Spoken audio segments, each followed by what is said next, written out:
Ce qui est un peu subtil, mais qui n'est pas incompréhensible, c'est que ce à quoi le chercheur spirituel aspire, c'est une réalité d'être et de conscience que nous sommes déjà dans la profondeur de nous-mêmes. L'Évangile s'exprime au présent, le royaume des cieux est au-dedans de vous. Et pas un jour sera.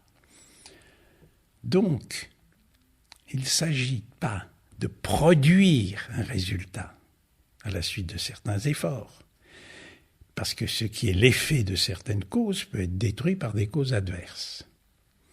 Il s'agit de découvrir une réalité que nous sommes déjà dans la profondeur. On pourrait comparer cette démarche à un forage. La nappe d'eau est déjà dans le sous-sol.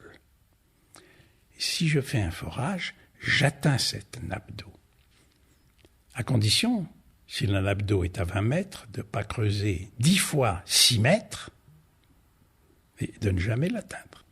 Si la nappe d'eau est à 20 mètres, je creuse à un seul endroit, mais je creuse jusqu'à ce que j'ai atteint cette profondeur. On pourrait employer une autre image. Si nous sommes attirés par l'idée de pratiquer le naturisme pendant nos vacances, la nudité intégrale en pleine nature. Mais cette nudité, ça n'est pas quelque chose de plus que nous avons à acquérir. Nous sommes déjà nus sous nos vêtements. Regardez, on va se demander qu'est-ce que le sage a de plus que moi ? La sérénité, la béatitude, éventuellement des pouvoirs plus ou moins fascinants. C'est exactement comme de dire qu'est-ce que ces nudistes ont de plus que moi ? Les nudistes n'ont rien de plus, ils ont tout en moins. Ce que le sage a, ce que le sage est, et qui nous apparaît comme un plus. En fait, c'est d'avoir perdu peu à peu tout ce qui est en trop, tout ce qui voile, tout ce qui recouvre. Et c'est dans cette ligne qu'un jour où j'employais l'expression très courante en Inde, « seeker of truth », qui signifie un chercheur de la vérité. Le Swami, que j'avais reconnu comme mon maître, m'a dit non-sens. C'était un peu choquant.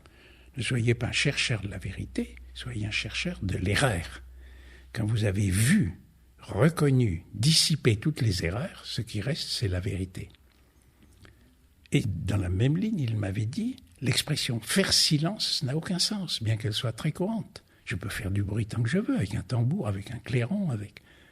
Mais le silence, c'est ce qui se révèle quand tous les bruits ont cessé.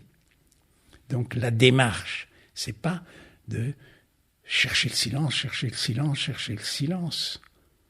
Presque d'une manière tendue, angoissée, est-ce que je vais trouver ce silence ? Non, c'est étudier un bruit. Qu'est-ce que c'est que ce bruit ? D'où vient-il ? Je mets fin à ce bruit. Et ce bruit-là, qu'est-ce que c'est ? Je mets fin à ce bruit.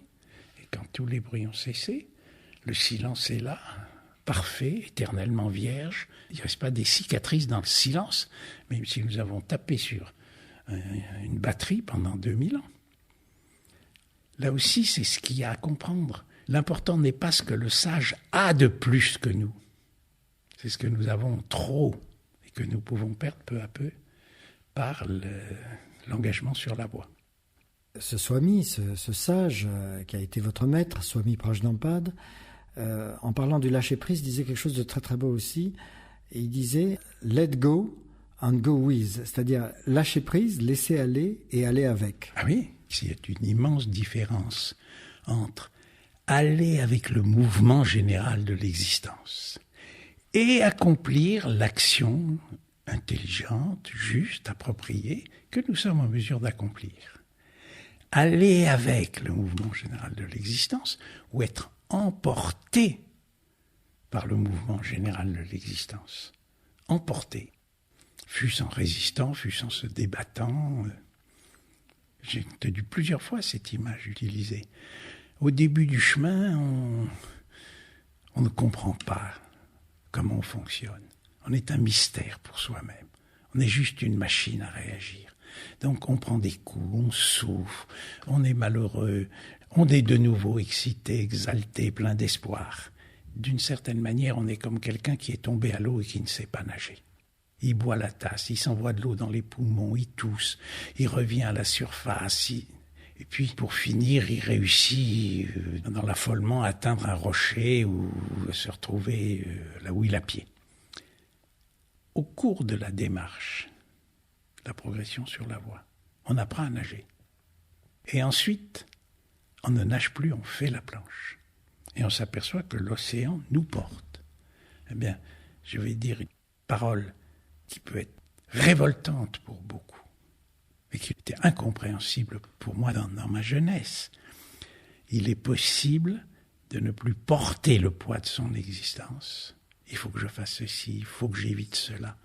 De se laisser porter par l'existence, de faire la planche.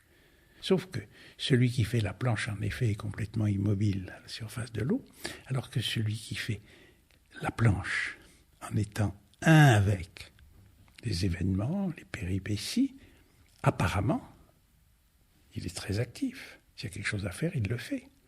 S'il peut donner quelque chose, il le donne. S'il peut empêcher quelque chose de fâcheux, il l'empêche. Mais sur un fond d'absolue détente. Aucune peur, aucune appréhension, aucune tension. Et une image qui a été beaucoup utilisée, c'est comme le comédien en scène. Il dit la réplique que le rôle exige. Il ne rumine pas le premier acte quand il joue le deuxième acte, et il ne se désespère pas au deuxième acte à l'idée que, comme Oreste dans Andromaque de Racine, il va devenir fou, ou presque, à la fin du cinquième acte. Le comédien est ici, maintenant, il accomplit le jeu de scène prévu, il dit la réplique prévue, et même si le rôle est très actif, épuisant, comme Cyrano de Bergerac pendant 5 actes, il est complètement porté. Et on peut choisir des exemples de pièces modernes, mais l'image, elle est très ancienne.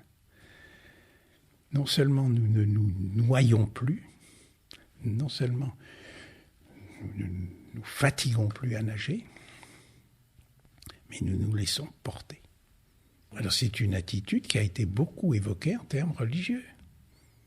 Je remets toute mon existence entre les mains de Dieu, je deviens l'instrument de la volonté de Dieu.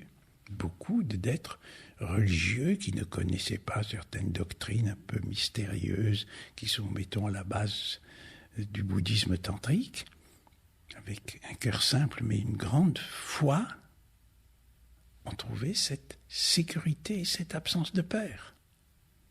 Dans ce monde, pas seulement dans l'au-delà après la mort.